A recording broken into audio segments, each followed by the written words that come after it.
But in the meantime, with Republicans projected to keep control of the House, it means the party will have full control over Congress as well as the White House. NewsNation and our partners at DDHQ, the first to make that call when it came down last night.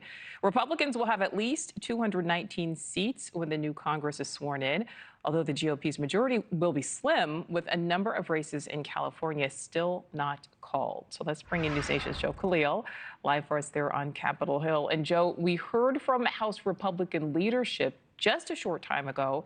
What are they saying? Yeah, the first time we've heard from them together from the steps of the Capitol after the election results. And some of this was a bit of a victory lap. You heard Speaker Johnson, you heard Majority Leader Scalise discussing those things, talking about how they now have what they view as a mandate to help get Donald Trump's agenda forward, and that they're going to try to do that. In fact, they're already looking at steps and ways they can do that. When we talk about the House majority, though, Nichole, it is very slim. We know they're going to win the House. It's still a question as to by how much, but what we know is it is going to be really close. They can't afford to lose too many votes, and already Donald Trump has made that majority a little bit thinner by plucking 2 House Republicans for his cabinet. And actually, we heard Majority Leader Steve Scalise address some of that challenge. This is what he said. And you can see his resolve already and how quickly he's making really good, smart picks. I know he's already pulled a few really talented people out of the House, hopefully no more for a little while until special elections can come. Hopefully no more for a little while. Again, referring to Elise Stefanik and Michael Waltz.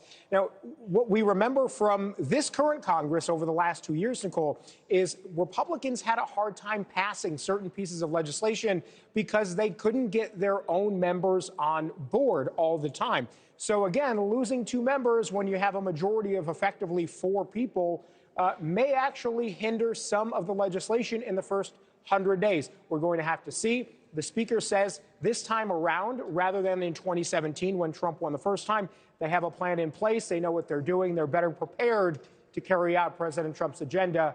But time will tell. We'll see pretty soon. Yeah, certainly. So we're talking about the next Congress, but the current Congress still has plenty of work to do. The lawmakers, there was a December 20th deadline to extend government funding once again, avoid a shutdown. And the Senate also expected to move on confirming President Biden's remaining judicial nominees. Yeah, there is a lot of work still to be done in these next couple of weeks. You talked about government funding. That is going to be crucial to avoid a shutdown. They need to get that done. There's also the Farm Bill, which is obviously very important for our agriculture all across the country. And then the NDAA, the Defense Authorization for our military. So that all of it has to be done in these next couple of weeks. And oh, by the way, you've got Thanksgiving break and Christmas as well that they're going to have to give lawmakers time away for. So all of that is going to be packed into a very, very tight schedule. And the fact that Donald Trump is now waiting in the wings maybe changes the political dynamic of how all of this plays out. Certainly, we're going to see, I think, some interesting back and forth from both sides in the next few weeks on this. Thanks for watching. Go to joinnn.com to find NewsNation on your screen. And don't forget to click the red subscribe button below to get more of NewsNation's fact-driven, unbiased coverage.